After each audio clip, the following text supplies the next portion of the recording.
There is an immutable business rule. When the economy declines, businesses will gradually disappear. But that rule is powerless against Costco. Can you believe it? A supermarket worth hundreds of billions of dollars but doing business, almost without seeking profit from its products. When the specter of crisis swept through, consumers fell into panic. But instead of cutting back on spending at Costco, they flock here to shop more frantically than ever.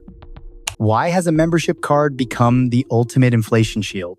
How did this stubborn giant turn a crisis into an opportunity to crush Wall Street hedge funds? The answer will completely change your mindset about money.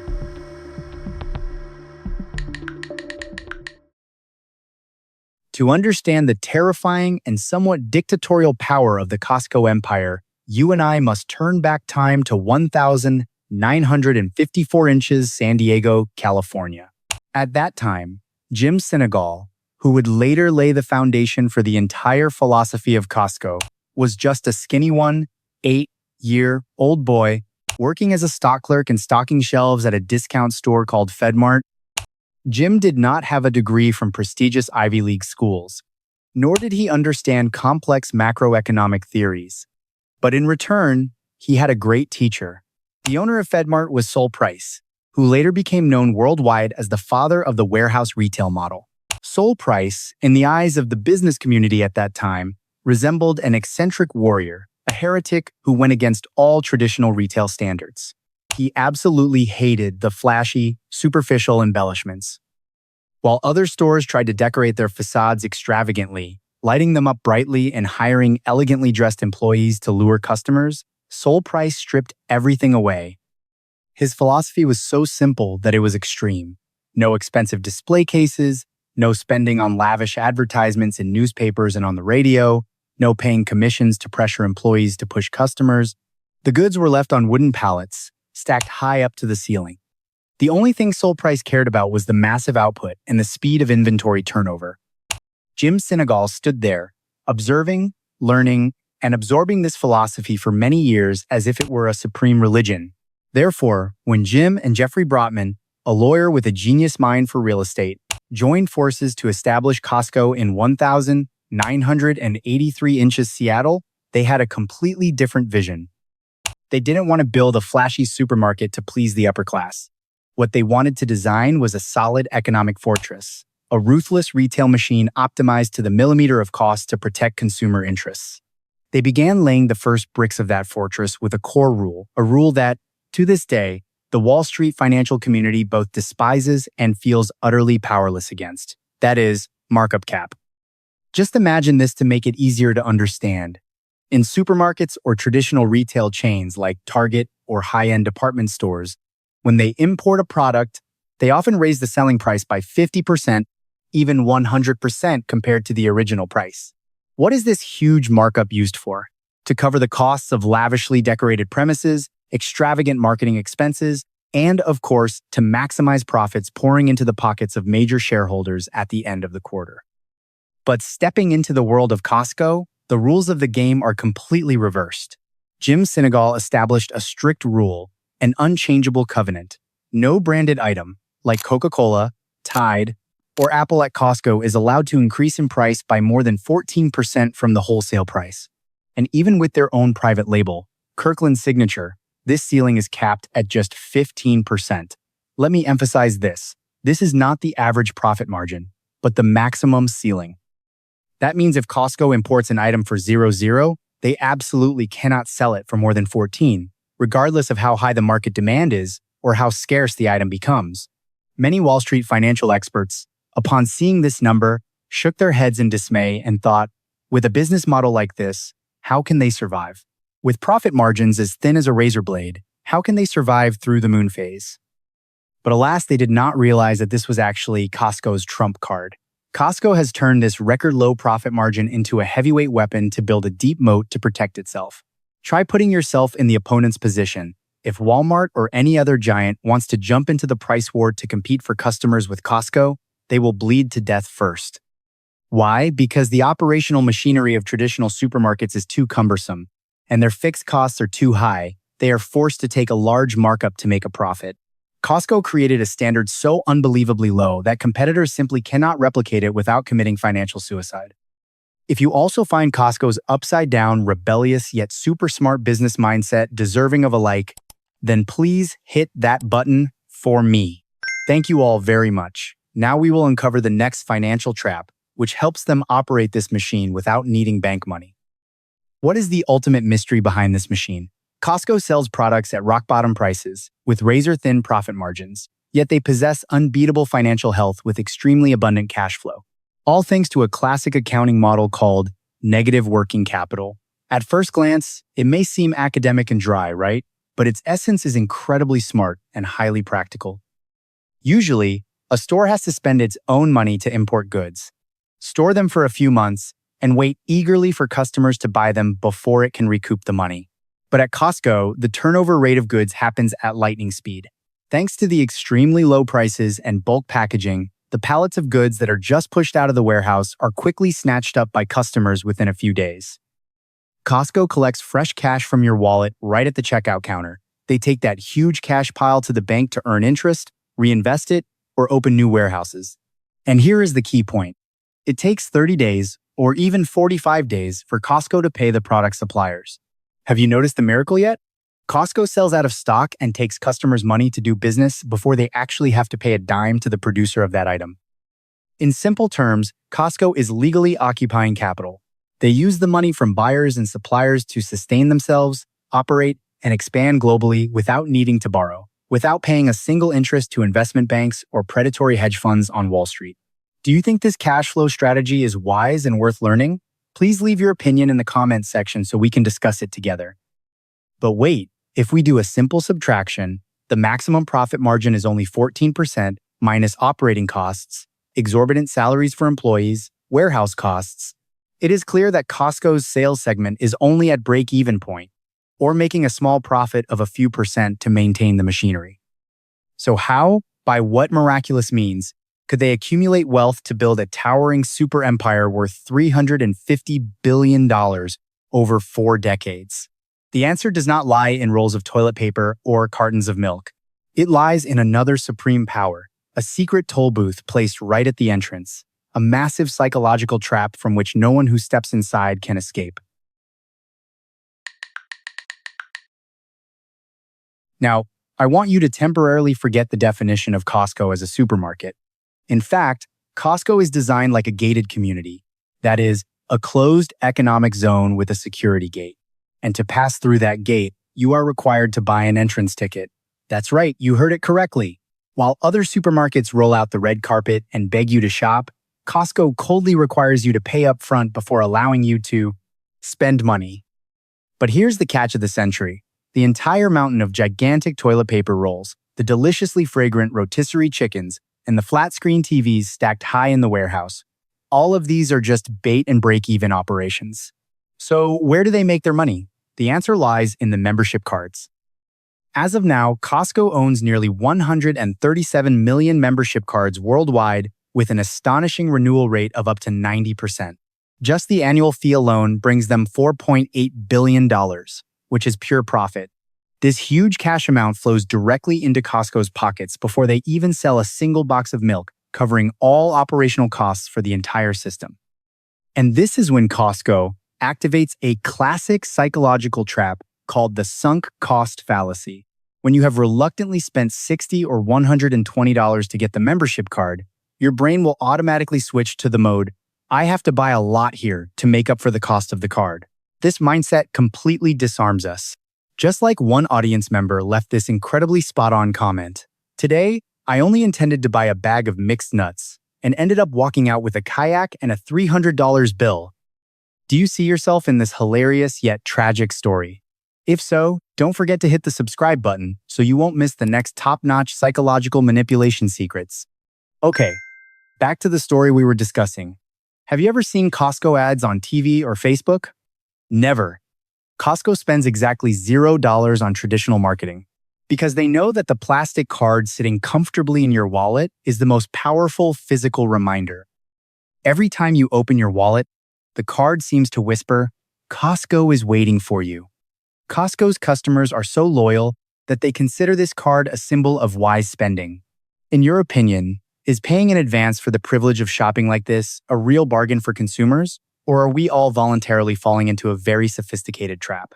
Please leave your comments below so we can dissect this together. However, such a high-level psychological manipulation ecosystem is still not enough to ensure Costco's immortality. To truly become an impregnable fortress, Costco had to engage in a decades-long life-and-death battle with the greediest sharks on Wall Street. Stepping into the 2000s, as Costco began to grow, they came under the radar of the greediest sharks on Wall Street. The New York financial community looked at Costco's reports and began to react. They continuously pressured Costco to cut wages, eliminate employee health insurance, and raise prices to beautify the quarterly financial report in order to drive up the stock price. A prominent analyst at that time even exclaimed sarcastically, "In this company, being an employee or a customer is better than being a shareholder." They wanted to turn Costco into a blood-sucking machine for consumers to enrich billionaires. But Wall Street was wrong. Founder Jim Sinegal responded with a bold statement that shook the financial world. Wall Street wants to make money from now until next Tuesday, while we want to build a 50-year enduring organization. Jim Sinegal understood that, in order to protect customers, one must first protect the people behind the counters, and so he created something called platinum handcuffs. While the retail industry exploits employees with minimum wage, a cashier at Costco can earn over $25 an hour, along with comprehensive health insurance for the entire family. Wall Street says it's foolish, that it increases costs. But looking at the bigger picture, who is wiser? While the average turnover rate in the retail industry is up to 60%, at Costco, this figure is only 6%. Retaining employees helps Costco save billions of dollars in recruitment and retraining costs. Long-term employees operate machinery with precision, twice as fast as competitors, and above all, they protect the warehouse as if it were their own home. Internal theft, which costs Walmart or Target billions of dollars each year, is almost non-existent at Costco. Kindness is valued by absolute loyalty. If you also admire Costco's human-centered management philosophy, give this video a like and subscribe to the channel to help spread these kind stories. In your opinion, between squeezing employee salaries to optimize short-term profits and raising salaries to earn long-term loyalty, which model is truly wise? Please leave a comment below. By completely ignoring Wall Street, Costco not only protected its internal structure but also had the freedom to create two ultimate weapons: an indomitable spirit symbol and a dark kingdom ready to crush any global brand that dares to challenge them. Now, let's move on to the weapon known as Costco's Blood Pact, the $1.50 hot dog and soda combo. This price has remained unchanged for over 40 years, despite all the crises, inflation, or pandemics. When the cost of materials skyrocketed, former CEO Craig Jelinek once went to meet the founder Jim Sinegal and complained, "We're losing a lot on this item, we have to raise the price." Do you know what Jim Sinegal said? He looked Craig straight in the eye and coldly said, "If you dare raise the price of that sausage, I'll kill you. Figure it out yourself." To keep their promise to customers, Costco even built their own sausage factory to cut out the middleman. But why do they have to be so extreme? This is a very strong psychological anchor. The food court is always placed at the end of the exit. After you've spent hundreds of dollars on a massive cart, the last thing you experience is a delicious, filling meal at a bargain price. You will leave with only one lingering feeling. Wow, I just got a great deal. Costco really protects your wallet. This manipulation is so sophisticated that you willingly succumb. If the hot dog combo is what helps Costco maintain its reputation and earn your trust, then this is what helps them rake in the money, a dark kingdom called Kirkland's Signature. You may have bought a box of mixed nuts, a bottle of laundry detergent, or a roll of toilet paper with this logo. But did you know that this private label brings in up to $86 billion in revenue for Costco each year? This figure is larger than the entire global revenue of both Nike and the consumer giant P&G. Costco's strategy toward Kirkland is extremely ruthless and is likened by the business community to a legal extortion tactic. They will approach the major brands that are prominently displayed on their shelves, such as Starbucks or Duracell batteries, and make an offer they can't refuse. Produce for our Kirkland brand with the same quality, but at a 20% lower price. If the big players shake their heads in refusal, Costco will immediately use a punishment tactic. They find other factories, reverse engineer the technology to create products of equivalent quality, and then place them right next to the original products on the shelf at a bargain price. To survive and not lose Costco's massive customer base, even the proudest giants have to bow their heads and become the shadow manufacturers for Kirkland. You see, Costco forces major brands to cut their own profits for the benefit of consumers. If you find Costco's stubbornness too amazing, leave a like and subscribe to the channel right now to support me. Do you know which famous brand secretly manufactures the Kirkland coffee package you buy at Costco? Try to guess and leave a comment below to see if anyone gets it right. Possessing such ultimate financial and psychological weapons, Costco has turned itself into an impregnable fortress. But the biggest question still lies ahead. Why? When the storm of recession hits, when the worst economic downturn causes all other giants to collapse, does this fortress become even more frenzied and powerful than ever? Get ready for the most explosive secrets in the next part. Now, we will decode the core part of today's video together, which I call the paradox of recession. In economics, there is a term called the trade-down effect. Imagine this. When the inflation storm sweeps through, food prices skyrocket, and the wallets of the middle and upper middle classes start to tighten. To survive, they are forced to change their spending habits. They accept giving up their habit of shopping at high-end organic supermarkets to switch to bulk buying at Costco warehouses in order to optimize the cost per unit of product. What was the result? The crisis did not cause Costco to lose customers. On the contrary, it acted like a vacuum cleaner, sucking up the high-income customers who were tightening their belts from the hands of competitors. While other retail chains are lamenting the decline in purchasing power, Costco is witnessing exceptional sales growth. But the movement of cash flow is just the tip of the iceberg. There is a very costly truth that few people notice, shared by a viewer in the comments. During periods of social instability, pandemics, or economic riots, open model stores like Walmart or Target are always the top targets for theft and looting. This causes their operating and insurance costs to skyrocket. However, Costco is completely immune. Why? Remember, to step through the door of Costco, you must present a security scan membership card. This card inadvertently becomes a class filter and an automatic security barrier. It eliminates most security risks right from the parking lot.